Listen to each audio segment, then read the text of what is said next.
Hi, I'm Kylie Warry. I've developed something called the Intentional Communication Framework. I've developed this because I've seen how different we all are in terms of our communication. We all have different styles. No matter how well you know a person, until you know what makes up their communication style, we can have what we call relational tension.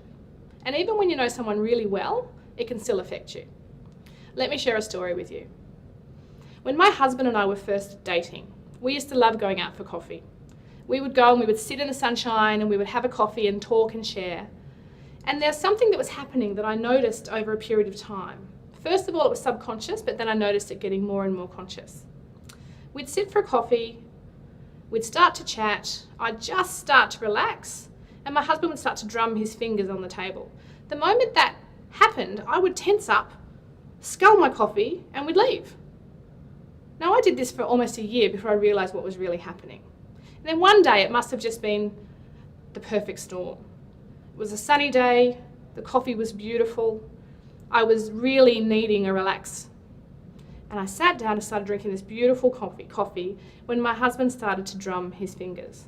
And all of a sudden, from the depths of my belly, I just went, "No!"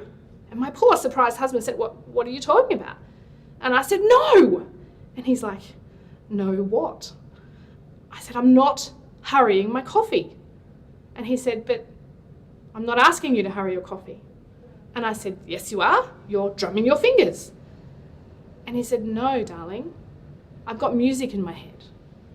Now, that taught me straight then and there that I had been misreading a cue from him for over a year.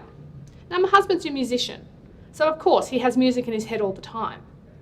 But what I'd done with that cue is gone back to my childhood, where my dad used to drum his fingers to hurry us up. He would say, "Let's leave in 5 minutes," and if we weren't ready, he would drum, and I would get all tense, and I'd be ready for the argument that was coming. What that taught me was that I was misreading a cue at this level from someone that is probably the person that I know the best in the whole world.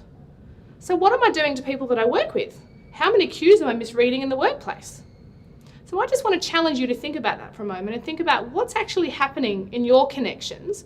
What could you potentially be misreading because of something that's happened to you in your past, and something that you could be getting completely mixed up that doesn't really mean what you think it means. If this has made you think, if it's helped you, then I'd like you to share this video, please. If you have a comment or something to share, then please leave it below.